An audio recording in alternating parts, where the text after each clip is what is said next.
नमस्कार शिक्षक बंधू आणि भगिनींनो, निपुण महाराष्ट्र अभियान कृती कार्यक्रमाअंतर्गत पायाभूत साक्षरता आणि संख्याज्ञानाचे उद्दिष्ट साध्य करणे हे अत्यंत महत्त्वाचे आहे। हे संख्याज्ञान हा गणित विषयाचा पाया आहे।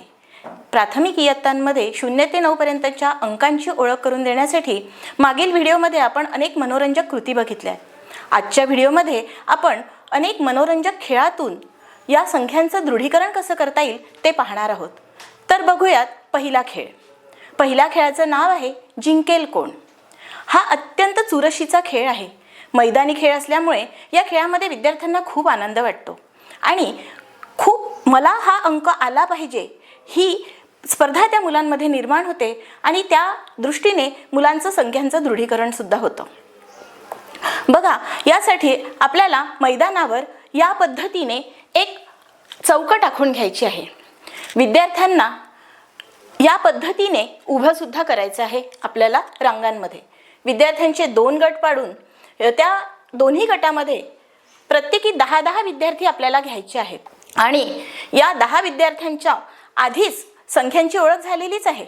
आता आपल्याला फक्त दृढीकरण घ्यायचं आहे आणि विद्यार्थ्यांना संख्या ओळखता येतात की नाही हे सुद्धा बघायचं आहे।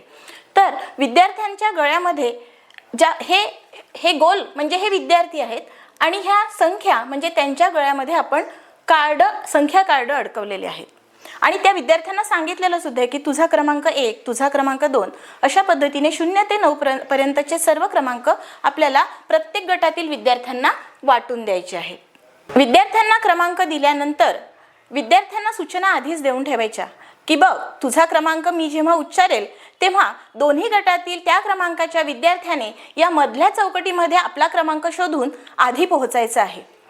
विद्यार्थी तयारीत असतील, शिक्षकांनी या चौकटी बाहेर मधोमध इथे उभं राहायचं आहे आणि शिक्षक मोठ्याने अंक उच्चारतील 7, तेव्हा 7 क्रमांकाचं कार्ड असलेले दोन्ही विद्यार्थी दोन्ही बाजूंनी धावत 7 क्रमांकाच्या अंकावर येतील।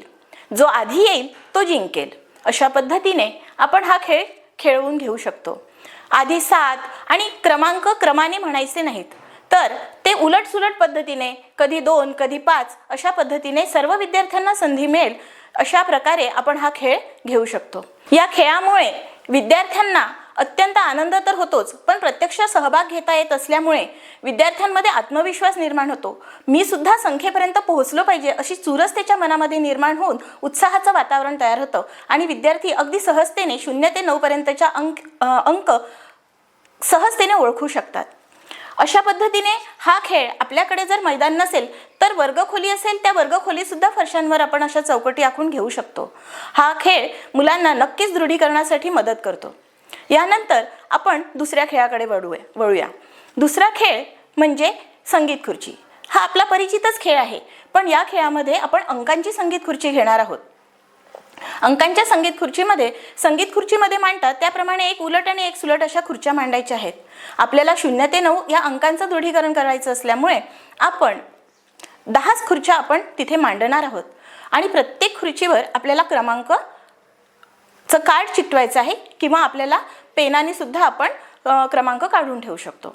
अशा पद्धतीने रचना केल्यानंतर 10 विद्यार्थ्यांना आपल्याला त्या खुर्च्यांभोवती फिरायला लावायचं आहे आणि संगीत सुरू करून काही वेळाने संगीत थांबवायचं आणि विद्यार्थ्यांना पटापट खुर्च्यांवर बसायला सांगायचं। विद्यार्थी खुर्च्यांवर बसतील त्यानंतर प्रत्येक विद्यार्थ्याला तो कोणत्या खुर्चीवर बसला आहे त्या खुर्चीचा क्रमांक सांगायचा आहे। या संगीत खुर्चीमुळे विद्यार्थी क्रमांक सांगतील आणि त्यांचं त्या संख्येचं दृढीकरण देखील होईल। शिक्षक मित्रांनो, अशा पद्धतीने आपण आज जे खेळ बघितलेत या खेळातून विद्यार्थ्यांना आनंददायी पद्धतीने संख्यांचं दृढीकरण होऊन संख्याज्ञान त्यांचं पक्क होतं आणि मला खात्री आहे की तुमच्या सर्व अध्यापनामध्ये माझे हे खेळ नक्कीच पूरक ठरतील। धन्यवाद।